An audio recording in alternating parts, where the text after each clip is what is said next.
Hey guys, this is AJP here. We're going to be talking about some Hadana's Beatdown today. This is a super quick deck that can go over the top and just catch your opponents off guard with a really fast attacking strategy. So let's get started, okay? We're going to start with our one drops here. We have 8 of them. We have Narnum Renegade, just a solid 1 green drop. It's got Death Touch. It's a 1/2. It can help block against opponents' bigger creatures and also survive 1 damage, obviously. Also, if you get it into a late game, you can use its revolt trigger by having a chump block or attacking and dropping in after combat after something possibly has left the field, which will help us get a counter, which is important to this deck, which we'll go over more later. Then we have Commander Speaker. Okay, we're not playing a whole lot of other merfolk. We do have some creatures. Obviously, we just talked about Narnim, which is Elf Warrior. But we do have a couple other ones, but more importantly, obviously, we're playing blue. So as long as we drop an island down, we will get a 2/2 for this, the value out of this. And it's just a really efficient 1 drop, which we need to get down on turn 1 to help our deck be quick. Okay, some other 1 drops. We have Enter the Unknown. Okay, this will help us get counters on our deck, on our creatures, which is what we need to do in this deck. And also helps us ramp, possibly turn 2. If we drop a green creature on turn 1 and then drop maybe another one on turn 2 and also Enter the Unknown, we can start getting counters on really quick and ramp and get 3 lanes down by the end of turn 2. Okay, and then Blessing Defense, obviously, it's one of the best cards to counter things their opponents are trying to do. But more importantly, it's the only kind of disruptive stuff we have in this deck. But the only reason it's in their main board is because of Hadana's ability to give +X/+X, which is the creature's power. So if we are able to use this Blessing Defense and Hadana's ability at the same time, the creature will get +2/+2, and then it will also get Hadana's ability, which will double that. So it can be a very powerful attack. All right, let's get to our 2 drops. Wild Growth Walker is a great way for us to gain some life, stay in the game, and also obviously get counters.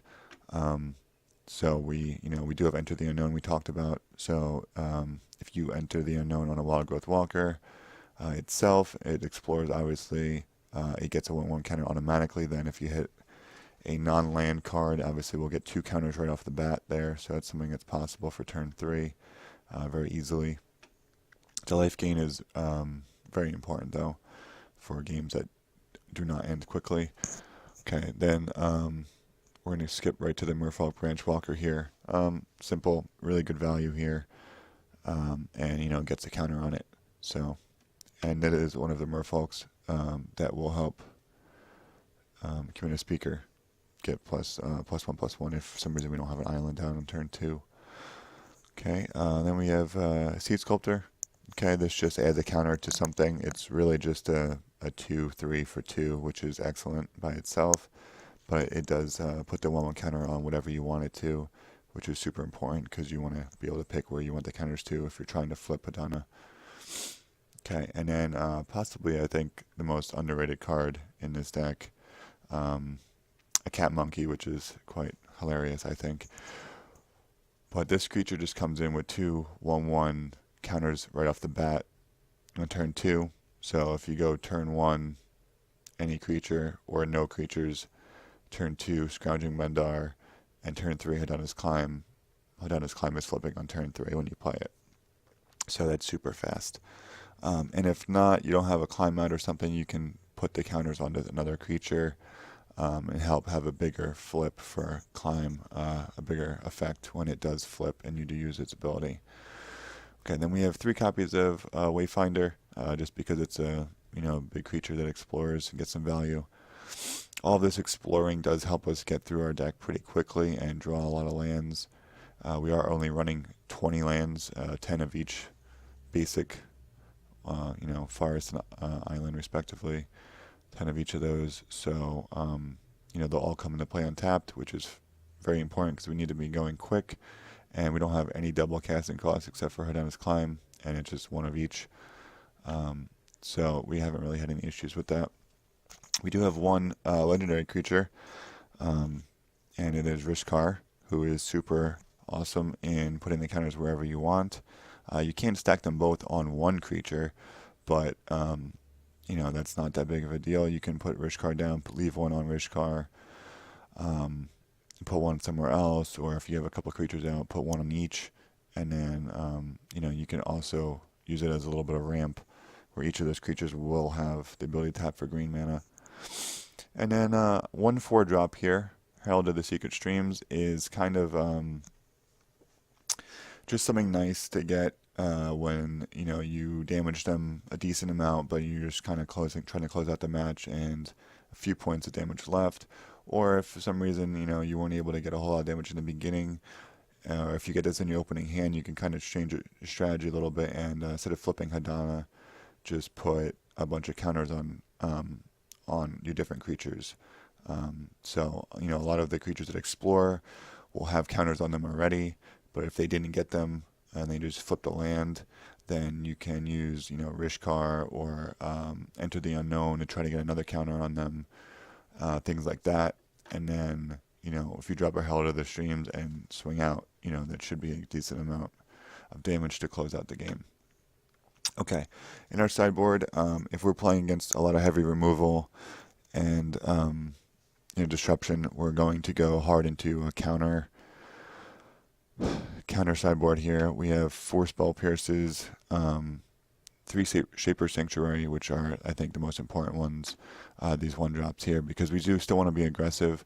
So, on turn 1, if we drop a creature, turn 2, we drop a creature, turn 3, we can kind of stay back and counter what they've got. Turn 1 Shapers is probably like the best play post sideboard. It just gets you so much value. Since we're trying to go wide here, but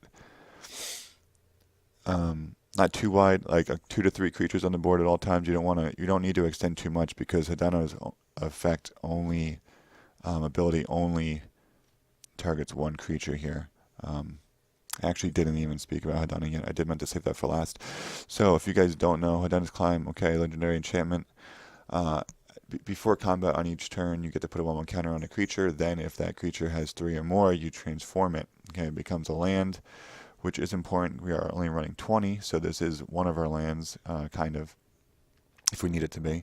And then it's the ability that we're trying to use. The reason why it's in here is 1, a green and a blue, for any creature that you control to get flying and +X/+X until end of turn, where X is its power.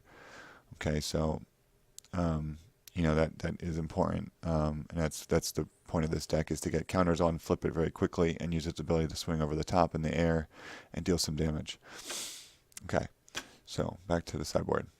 Okay, so Shaper Sanctuary is super important turn 1. No matter what they do to us, we're always going to be able to draw a card off of it. Okay, and with not that many lands and a lot of creatures, we're hoping that we can out creature them pretty much, and get the value off this card. Obviously, we will have our counters, or Spell Pierces, or Negates, and Essence Scatters, depending what kind of deck they're running. If they're just going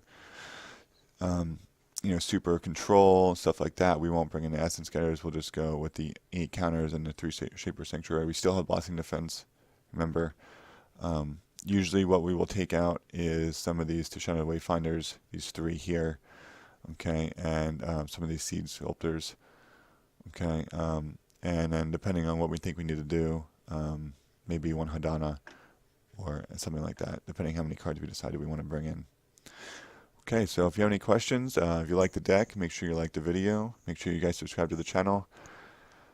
If you guys think I missed something, it should be in here. Please let me know. Keep in mind that this deck is super budget, and it will compete with a lot of competitive decks on MTGO. I wouldn't say it'd be a favorite in most of the matchups, but it will take down some wins.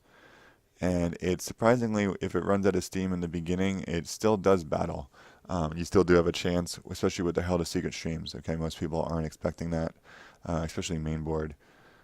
Um, and if you drop that, it's usually it could be a really bad thing for the opponent. And it gives them usually a one or two turn clock.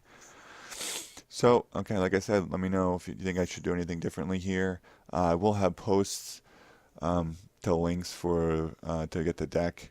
Okay, I have them posted on TCG Player so you can get it in paper, and also MTGO Traders to get it online.